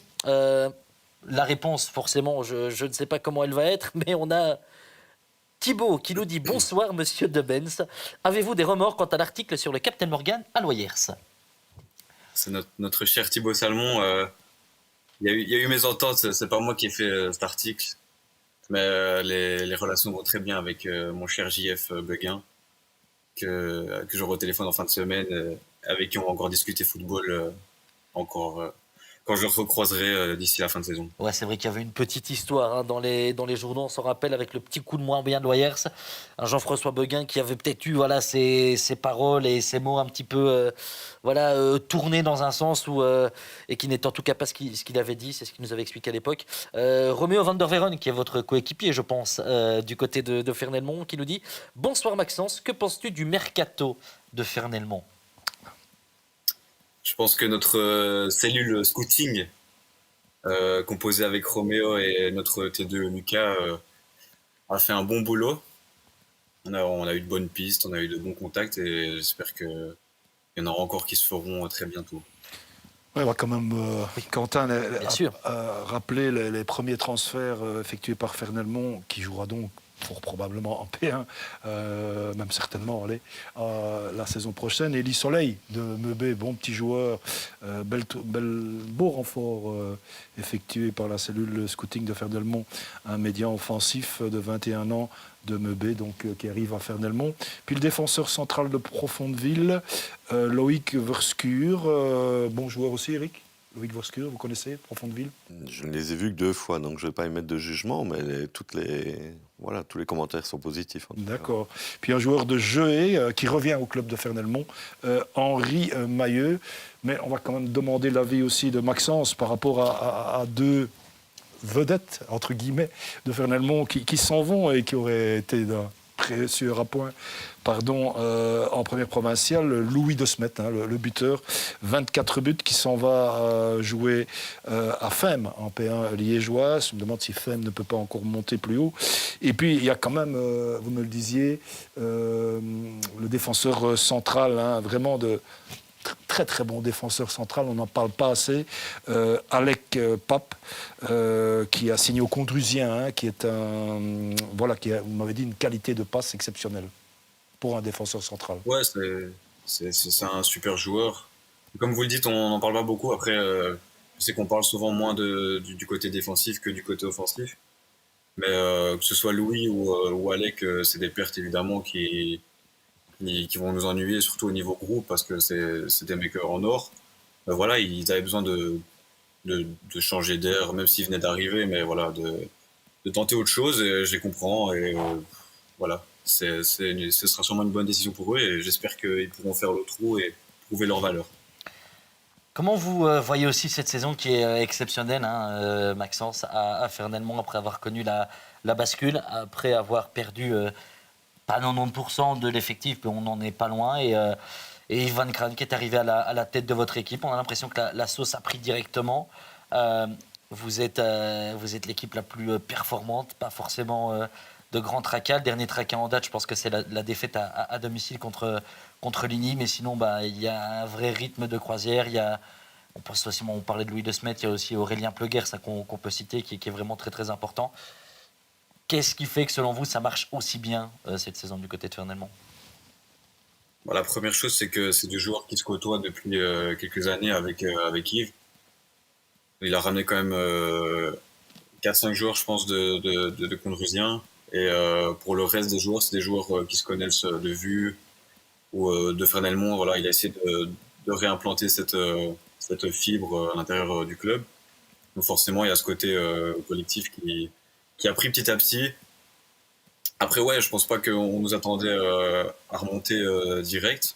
Mais voilà, ça, comme on dit, la sauce a prise et on est juste content de ce qui se passe. Et voilà, on a travaillé pour aussi, faut pas se mentir, on a bien boulotté. Et voilà. Comment ça s'est passé là, ce début de semaine? Je suppose que vous avez déjà eu un entraînement, peut-être mardi, enfin je ne vois pas. Aujourd'hui, c'est pas possible, sinon vous ne seriez pas avec nous. Mais qu'est-ce qui s'est déjà dit un petit peu à l'entraînement? Qu'est-ce qui se dit depuis plusieurs semaines? Parce que là, on y est, on sait que si on gagne, c'est bingo. Est-ce qu'il y a de la pression? Est-ce qu'il y a de l'excitation? Est-ce qu'on a déjà peut-être pris congé lundi si on est champion? Expliquez-nous un petit peu, c'est quoi l'état d'esprit là? C'est possible que congé soit pris lundi, mais ça, je préfère laisser chacun en parler soi-même. Mais bon, mardi, c'était un entraînement intensif, franchement. Bonne intensité par rapport à certaines semaines où on a eu beaucoup de blessures récemment, beaucoup de suspensions, donc c'était pas facile. Là, on sent que voilà, il y a la petite boule d'excitation. Pas spécialement de pression, mais vraiment de l'excitation qu'on essaye de rendre positive. On essaie de rester voilà, vers le bon chemin et voilà, que du positif. Ouais, et on espère, Maxence, que vous serez bien titulaire. Hein. Vous l'étiez contre Moustier la semaine dernière. Un but cette saison. Vous m'avez dit, parfois, je suis en balance avec Romain Lardin ou même d'autres pour ce poste de numéro 6. L'ambition, c'est évidemment de jouer ces 3 derniers matchs à HB contre Gèvres et à Arquet. B dans un premier temps.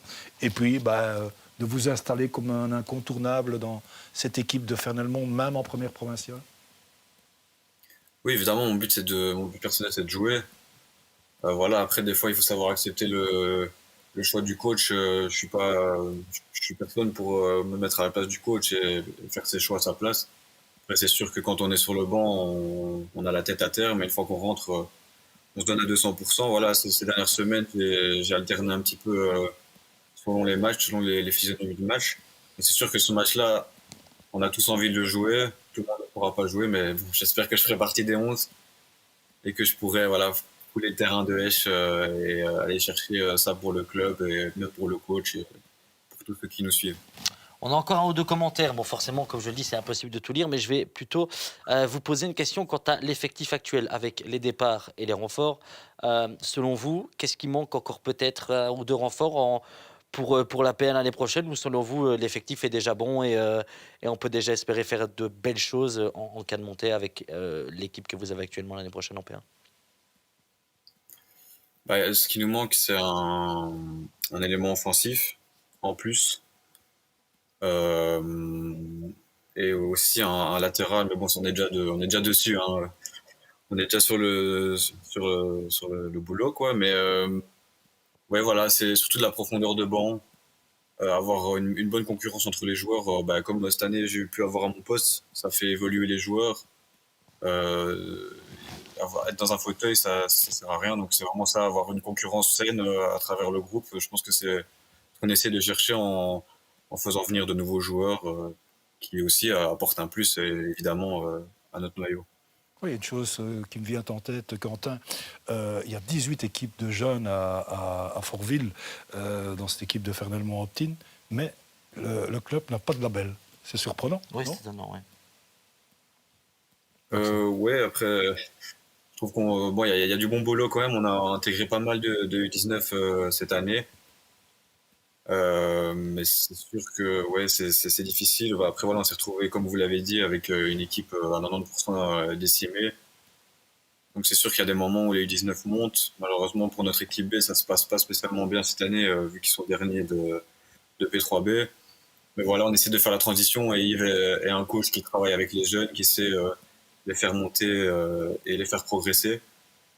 Donc je pense que le fait qu'il soit là, ça va continuer à faire augmenter la qualité du club, même en termes de formation. Et voilà. Ouais, et ça reste un club où il y a beaucoup de gens du village, ou en tout cas de l'entité, ce qui attire forcément beaucoup de familles autour du terrain. Et c'est vers ça qu'on pousse de plus en plus les clubs aujourd'hui, pour qu'ils aient un peu plus de monde autour du terrain. Ouais, voilà, nous on essaye de mettre une bonne ambiance positive et montrer une belle image aussi pour les jeunes, pour qu'ils aient envie de travailler jusqu'à l'équipe première ici. On essaie de faire en sorte que le projet soit bien accueilli par tout le monde et ils nous le rendent bien parce qu'on a toujours un petit peu de monde qui vient nous voir, qui s'amuse avec nous à la buvette après quand on chante, notamment le chasseur. Mais voilà, c'est un petit écosystème qui se lance autour de Fernelmont. Ouais. On vient de voir dans les commentaires Ivan Crane qui nous précise qu'il y a un label Une Étoile quand même Voilà. à Fernelmont. Autant pour moi. On a le club, sûrement le compte Facebook de votre club, vous allez sûrement savoir qui gère cette page, qui nous a dit « Merci d'être toi, Maxence ». C'est beau, c'est de l'amour, c'est de la positivité. On aime quand ça se passe comme ça. Question aussi de la part d'Eliott Moléon. À quand la montée champion sur Rocket League? Alors on précise Rocket League, c'est un jeu vidéo. Et à quand la montée en champion sur Rocket League? Puisque c'est aussi, on le rappelle, le but c'est de jouer au foot avec des voitures dans des immenses goals. Donc même quand il joue aux jeux vidéo, il ne reste pas loin du football, Maxence, visiblement.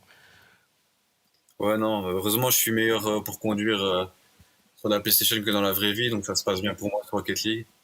Mais voilà, c'est un autre débat. Il faut encore que je m'améliore pour arriver à ce niveau-là. Eh bien, écoutez, merci beaucoup, Maxence, d'avoir été avec nous. On vous souhaite le meilleur pour ce samedi. Dans un premier temps, une victoire. Et puis après, toutes les images de liesse qui s'en suivent. De toute façon, on sera présent pour venir immortaliser ces instants-là. Merci d'avoir été avec nous, Maxence. Merci à vous. Et quant à nous, nous allons continuer avec, évidemment, quelque chose qu'on vous a teasé depuis tout à l'heure. C'est le quiz qui arrive à présent. On vous attend sur bouquet.live. Il vous reste 1 minute pour venir vous inscrire. D'ailleurs, je vais de ce pas vous remettre mon téléphone, si vous le voulez bien, Eric, afin de participer. Pour le moment, il n'y a que Darilou qui est là, donc n'hésitez pas à vous rendre sur notre page bouquet.live. Donc vous allez dans votre moteur de recherche, BOUKE.live, et vous allez pouvoir venir participer à ce quiz. Je m'empresse d'aller chercher ceci pour que Eric participe. Et il vous reste 1 minute. Pour le moment, on est 3. N'hésitez pas à venir nous rejoindre. Je me permets de mettre votre prénom comme pseudo, mon cher Eric. Vous allez le voir. Hop, c'est parti. Vous êtes prêts à jouer. Je vais me permettre de vous donner mon téléphone, s'il vous plaît. Vous allez voir, ça va se lancer tout seul. Il n'y aura qu'à, donner les bonnes réponses. Donner les bonnes réponses, c'est vrai. On ne souffre pas, Philippe. Non. Les cartes sont prêtes. On m'a dit que la semaine passée, on vous avait déjà un petit peu réprimandé, donc je n'hésiterai pas. Je ne dis plus rien. Mais voilà, pour le moment, on est 9. On a Roméo van der Veren, le coéquipier de Maxence de Benz. On a Greg NCX, Darilou, Eric, forcément, puisque je viens de vous donner mon téléphone. Le chat d'Eric, peut-être. Est-ce que ça a un rapport avec vous, Eric? On ne sait pas. Dame Tréfoy, Flo Assès et un habitué, Mickaël Noël. Eh bien, je pense que nous pouvons y aller. On vous le rappelle rapidement, Eric, vous allez avoir des fois des propositions à taper. Vous allez devoir écrire un chiffre, un nom, et des fois plusieurs choix. Il faudra sélectionner le bon. C'est tout ce qu'il y a de plus classique. Allez, vous êtes 12, vous rajoutez 13. C'est parti, donc, pour ce quiz, 10 questions. Hop. Et la première question, vous avez 20 secondes pour répondre. Quel joueur de P1 a sa sœur qui cartonne avec la RAL, la Louvière en IP Seigneur Dame? Est-ce Elie Soleil, Lionel Langelet, Méric Catinus ou Maxence Quevrin? Et ça, c'est une question, Philippe. Je ne sais pas si vous l'avez. Non. Il y a un petit piège. Ah. Parce que Elie Soleil a sa sœur Elsa, qui est la coach de l'équipe de N1 de Loyers, mais c'est bien Méric Catinus qui est bien avec sa sœur Charlotte, qui évolue du côté de la RAL, la Louvière, qui est d'ailleurs meilleure buteuse ex aequo. La RAL qui a gagné la semaine dernière contre Mons dans le choc des IP Senior Dames. Elles ont 4 points d'avance à 2 journées de la fin.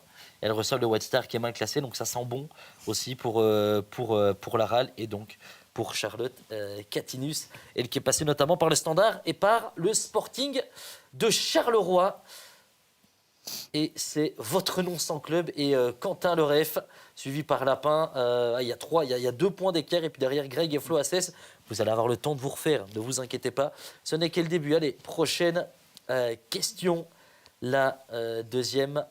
Combien de buts a inscrit Louis De Smet, le meilleur buteur de la RS Fernand-Montptine en P2B? Alors, je sais que vous avez donné un chiffre tout à l'heure, Phil, mais moi, j'en ai trouvé un autre sur un célèbre site qui s'occupe de mettre les buts à jour. Alors, je fais Ça se peut que ce soit l'employeur de Maxence de Metz, le collègue de l'avenir. Donc, je me suis fié à ce classement-là. Oui, c'est parce que le chiffre que je vois, moi, c'est tout match confondu durant la saison. Ici, c'est en championnat. Donc et il y a 3 bonnes réponses. 3 bonnes réponses, ce sont bien 19. Il doit y avoir du Romeo van der Veeren là-dessus, peut-être le coéquipier. Et c'est Quentin Leref qui prend la tête avec Maxence, fan de ma, mais le pseudo est un petit peu trop long, on n'arrive pas à voir la suite. Et derrière, il y a un petit creux qui se crée, déjà 70, voire même plus de 70 points d'écart entre le premier et le troisième. Allez, prochaine question. C'est parti, la troisième. En P2A, combien de points séparent Flavion et Pondrome, co-leader de la troisième tranche, de Nanine, le 9e? Et ça, c'est technique, Philippe, parce que c'est vrai qu'on a rarement vu peut-être ce genre d'écart, je vais dire. il n'y a pas grand-chose. Voilà, on dira juste ça. Voilà, c'est ça. On ne donnera pas de bonne réponse, mais effectivement, il n'y a pas grand-chose. Il n'y a tellement pas grand-chose que, il y a 3 points d'écart. Effectivement, il y a 3 points d'écart entre Flavion et Nanine.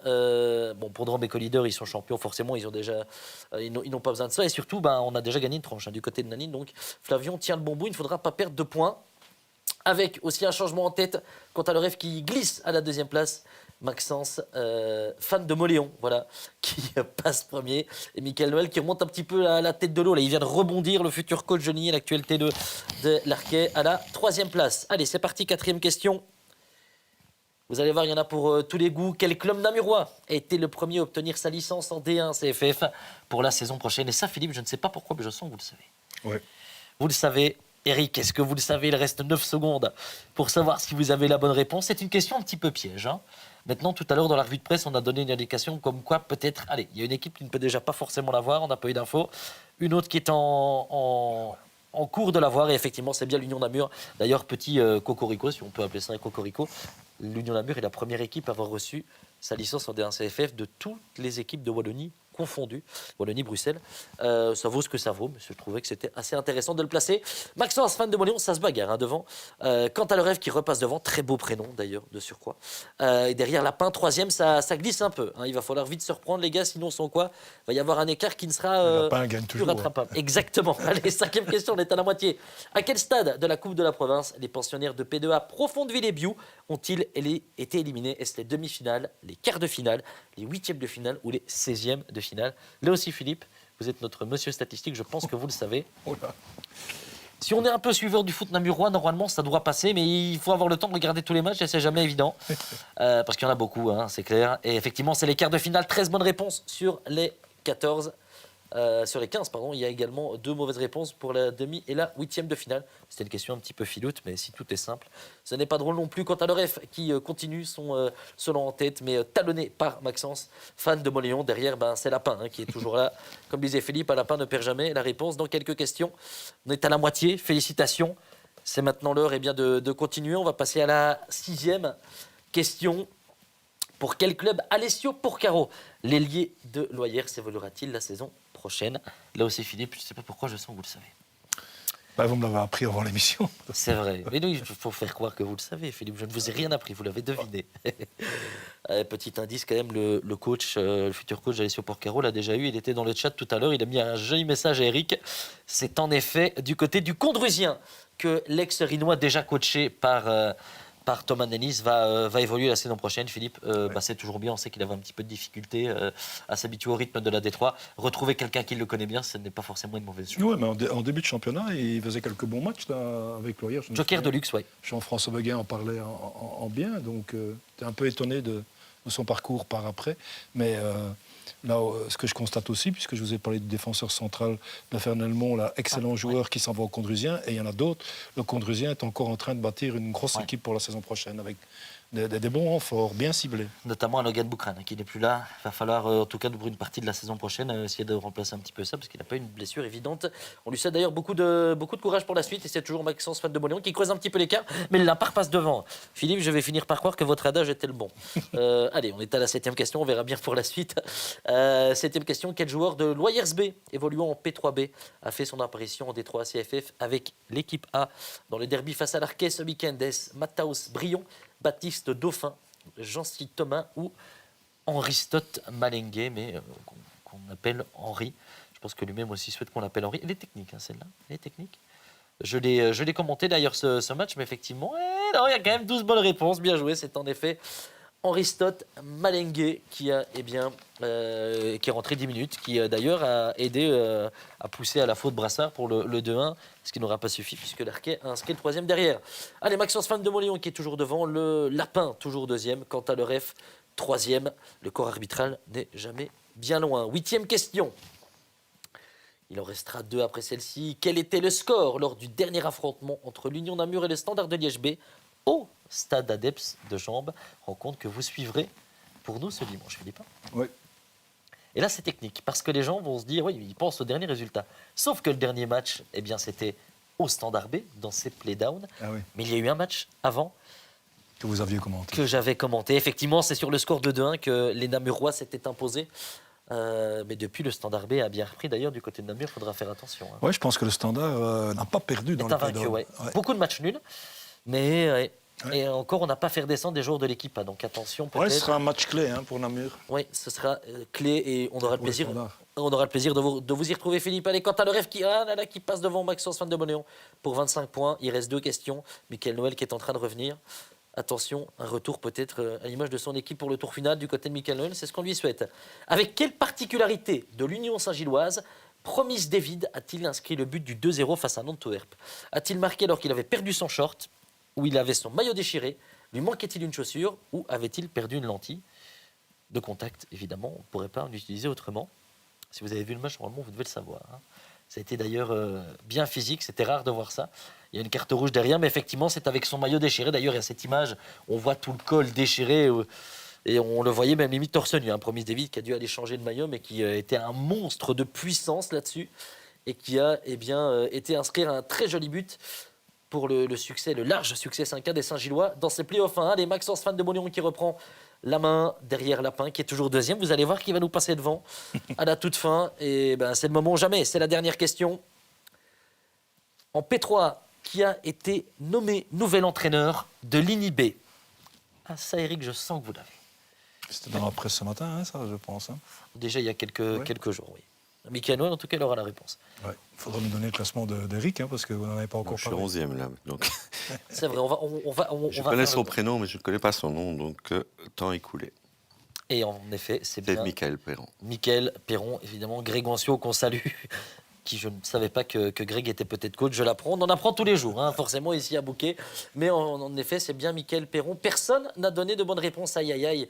Et c'est Maxence Fan de Moléon qui s'impose avec 593 points. Lapin est 2e, ouais, forcément. Quant à le ref est 3e, Maxence sera peur décidément, même après son passage. Maxence de Benz en prend plein la tête.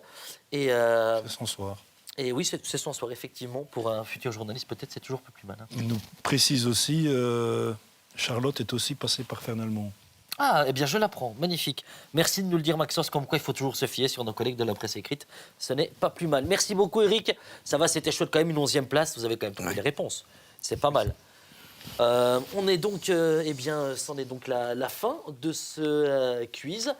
On va tout doucement commencer, Philippe, avec l'une des nouveautés de cette saison, vous le savez, c'est la carte talk et on va voir d'ailleurs quel joueur Eric a choisi pour cette carte talk. Et justement, Eric, vous avez choisi Jordan Grégoire, un numéro 8 assez polyvalent. Alors avant de vous expliquer un petit peu le principe de cette carte talk, pourquoi ce choix ? Je pense que je voulais changer un petit peu des habituels. Donc voilà, mais aussi quand on parle de campagne de transfert pas très positive, ben, Jordan c'est tout à fait l'inverse. C'est quelqu'un qui a apporté pas mal, qui est présent. Donc voilà, c'était un petit peu... Maintenant la photo me fait douter, ou alors il a vraiment... Mais... Et peut-être pas Louis, mais... On s'est peut-être trompé dans notre équipe. En tout cas, voilà, ça vient d'être annoncé. En fait, il a fait une chirurgie. Il a totalement changé le visage. Vous avez entraînement le mardi et le jeudi, Eric ? Je vais quand même voir demain, parce que peut-être que j'ai été... Oui, posez-vous les bonnes questions. On a peut-être été trompé À sur tous les coups, vous voulez échanger. Bon, en tout cas, il vient de Chaltin. Hein, tout à fait. Là, ça je nous confirme, permet oui. de faire un petit clin d'œil. ça passe pas trop bien, Chaltin. Ben non, justement, hein, qui vont arrêter leurs activités fin de saison, plus de comité. Et c'est malheureux, hein, avec Eric Sorailly à la barre, qui pensait continuer là-bas. Et donc, voilà, un club de Chaltin où il reste pas mal de bons joueurs. Hein, Je pense, oui. Je crois que c'est vraiment dommage ce qui leur arrive. Et j'espère pour eux qu'ils vont rebondir très rapidement. Trouver des repreneurs, c'est jamais évident. Mais ouais. Voilà, et c'est dommage aussi pour Eric, hein, parce que quand on s'investit dans un club, qu'on dit on est reparti pour un an et puis qu'on apprend ça... je pense qu'il ne doit pas être très bien mentalement. Ouais, c'est toujours difficile. En effet. Bon, on vous explique le principe, mon cher Eric. Vous avez des bonus et des malus. Parce qu'ici, en fait, on a un algorithme qui est assez... Ça dépend des semaines. Des fois, il est gentil, des fois, il l'est moins. Maintenant, vous avez une très belle chemise, donc peut-être qu'il sera gentil. Je vous explique. On a 3 catégories. Donc, attaque-défense, technique et physique. Vous devez choisir une caractéristique entre 0 et 99, mais vous ne pouvez pas les 2 fois dans la même dizaine. On vous écoute, Eric, pour l'attaque-défense. Que donnez-vous, justement, comme note ? 88. 88, c'est noté. C'est dans la boîte, mon cher Eric. La note technique, maintenant, on sait que c'est important. En plus, pour un numéro 8, il faut être polyvalent. Combien lui donnez-vous ? 79. 79, c'est noté. Et enfin, c'est peut-être là que ça va être le plus important. La note physique, combien lui donnez-vous ? 94. 94. Comme on dit dans le jargon, un beau bébé, du coup. Oui. Et enfin, ici, vous avez bien plusieurs attributs. Fantaisie technique, patte gauche, maîtrise des airs, sniper et Formule 1. Vous pouvez en sélectionner au minimum 1 et au maximum 3. Que choisissez-vous ? Si vous ne voulez qu'un, vous ne pouvez en prendre qu'un ou 2. Enfin, c'est comme vous voulez. Ben, depuis hier, j'ai découvert qu'il était gaucher, donc on va mettre patte gauche. Patte gauche, oui. Formule 1, je crois que c'est une des caractéristiques au niveau de la conduite. Voilà, il est réputé pour. Pas d'excès de vitesse. Je pense Pas votre connaissance. Je ne sais pas, mais il doit en avoir quelques-uns quand même. Ah. Et puis, maîtrise des airs. Pour le gabarit, il a un très bon jeu de tête. C'est l'un de vos joueurs les plus importants cette saison. Enfin, tous les joueurs sont importants. Ouais, c'est ça, quoi. C'est vraiment votre pierre angulaire, votre ossature. Quand on sent quand il est là et quand il n'est pas là. Bah, je n'irai pas jusque-là, parce que dans un groupe, c'est compliqué de mettre ce genre de... Maintenant, il a un poste important, en tout cas, dans l'effectif. Et puis, voilà, c'est déjà ne fût-ce que par ça. Didier André qui vous passe un message, qui dit Eric Junkers, un grand monsieur du coaching, toujours dans le respect. Bah oui, mais je vois pas l'intérêt d'être négatif et que du contraire, quoi. Si on fait ça, c'est parce qu'on cherche aussi à prendre du plaisir. Donc, voilà. Respecter l'adversaire, c'est une des premières choses qu'on nous apprend. Et c'est important de le préciser d'ailleurs ce week-end, on n'en a pas parlé, mais il y aura l'action avec le petit trait rouge contre le racisme et contre toute violence dans le stade. Ça aussi, on a l'impression qu'un peu comme beaucoup de choses, on en parle une seule fois dans l'année, alors qu'il faudrait de toute façon le faire tout le temps, parce qu'il y a des choses qui n'ont pas leur place, que ce soit dans le football amateur et dans le football professionnel. Même si l'exemple n'est pas montré, vous êtes d'accord avec ça aussi, que peut-être que ça devrait être des actions qu'on mettrait un peu plus en avant et plus régulièrement ? Moi, c'est tout à l'honneur de la CFF de le mettre en l'honneur, mais ça ne devrait pas être nécessaire. Malheureusement, ça devrait être permanent, comme vous dites, et qu'on ne devrait pas en tenir compte voilà, ne pas être obligé de le faire, quoi. Ça devrait être normal. Allez, la note. Et on a un algorithme, Philippe, je ne sais pas ce que vous en pensez. On a déjà eu pire, mais on a déjà, enfin il y a déjà eu mieux, mais surtout déjà eu pire. Une belle carte. Oui, 75, c'est pas mal du tout. Mais c'est vrai que l'algorithme a déjà été plus généreux. Oui, mais il est un peu à l'image de notre province. Des fois, à Namur, on ne va pas forcément vite. Là, pour le coup, il a été respectueux, 75. On a déjà eu du 64. D'ailleurs, évidemment, les amis, il y a encore des commentaires dans le chat. Je vois que ça parle même à mon, à mon nom. Coucou, Choulette Eric, nous dit Vivian. Viande de l'âle. Un petit message personnel. N'hésitez pas encore s'il y a des petits commentaires. Et puis, nous, il nous reste quelques minutes, mon cher Philippe. Peut-être une dernière question. Ah oui, on me demande, et c'est vrai, pourquoi Choulette, Eric? Ça reste tout ce qui est dans le vestiaire reste dans le vestiaire. Je ne sais pas pourquoi Vivian ait trouvé ce commentaire. Puis maintenant, avec le temps, il l'a gardé. Donc, ça restera entre lui et moi, je pense. Allez, Philippe, dernière question peut-être pour Eric. Oui, on va peut-être parler un petit peu de demain.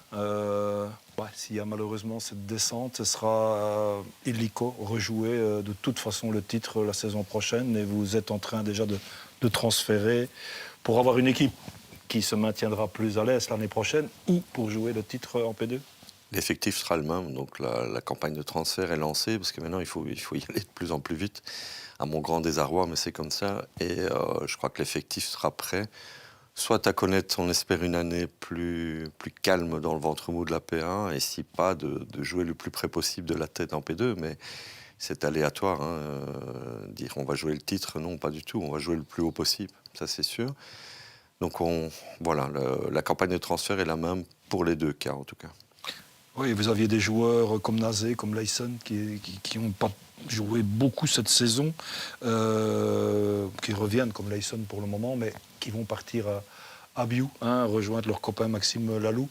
Pas peur qu'ils vous prennent aussi, je sais pas moi, Thomas Collot, qui a peu joué cette saison, mais qui était un joueur clé aussi à Dinan. Ah, tout à fait. De toute façon, quand je vous dis dans la campagne de transfert, Thomas et Marius de Ramay sont considérés comme des gros transferts, puisqu'ils étaient venus l'année dernière, ils n'ont pas joué. Et je compte énormément sur eux. Maintenant, Thomas, c'est un attaquant, c'est les denrées rares. Donc, il est contacté. Demandé, il sera demandé. Moi, je suis encore vieille guerre, où une parole suffit. Donc, j'espère que je pourrai considérer que la parole que j'ai eue suffira. Maintenant qu'il soit contacté, c'est tout à fait normal, et que Maxime pense à ses anciens joueurs, c'est tout à fait normal aussi. Je ne me gênerai pas de le faire, mais je crois que le club d'Henri mérite aussi le respect, donc ils sont chez nous, j'espère qu'ils resteront chez nous. Virgile, et la dernière chose, oui. Virgile Dubois, un petit mot sur son transfert à Rochefort B, mérité après la saison qu'il a faite. Virgile est en pleine progression, je crois que pour nous, c'est même pas une déception, parce que je crois que c'est même valorisant d'avoir un joueur qui a cette chance-là. Je vous souhaite le meilleur. Et de toute façon, s'il ne le fait pas maintenant, il va le regretter. Donc, je suis à 100% derrière lui. Et je sais que sur lui, je peux compter pour les 3 prochains matchs pour être décisif et nous aider à nous maintenir, quel que soit son futur footballistique. Je me dépêche, il y a 2 commentaires, parce que la VAR est déjà en train d'intervenir, Philippe, pour une potentielle carte jaune, et j'aurais pas envie d'en prendre une, même si la VAR normalement n'intervient pas, mais c'est nos règles, on les invente. Première question, c'est de la part de Quentin Journy qui nous dit, est-ce que Quentin va devenir T2 d'Eric à Henri? Quentin? Oui, c'est peut-être une question privée, je ne sais pas. Non. Et alors, deuxième question, c'est de la part de Central Bar. Eric, peux-tu montrer aux téléspectateurs qu'il reste 5 minutes? Oui, voilà. Une petite blague. Exactement. Celle-ci est passée. Écoutez, on arrive à la fin de ce talk. Eric, un grand merci à vous. C'était votre première et vous vous êtes débrouillé comme un chef. Donc merci à vous d'avoir été là. Et puis bonne chance pour ce week-end. On vous souhaite le meilleur et de pas de créer l'exploit, parce que forcément vous y croyez et votre équipe le croit. Il y a la qualité, donc on ne peut que vous le souhaiter. Philippe, merci à vous. Merci. Bonne première aussi, Quentin. Merci beaucoup. Écoutez, j'espère que ça vous aura plu. Dans le chat, n'hésitez pas à nous suivre sur les réseaux sociaux, notamment sur cette page Bouquet Sport. On peut déjà vous donner un petit peu le programme pour le foot. On sait qu'il sera attendu. 2 matchs de sûr. On en a parlé tout à l'heure. Le potentiel titre de Fernand à HB. Le match est samedi soir. Ce sera disponible dimanche matin sur notre site internet. Et Philippe, en D1 CFF, l'Union Namur qui recevra le Standard B. Oui, un match importantissime pour les 2 équipes. Et dans ces play-down, tout le monde est concerné par le maintien, donc c'est passionnant. C'est passionnant et on espère que cette émission l'aura été tout autant. Merci à vous de nous avoir suivis. On se retrouve bien mercredi prochain pour un nouveau talk. D'ici là, amusez-vous bien, passez une excellente soirée et à la semaine prochaine. Ciao, ciao.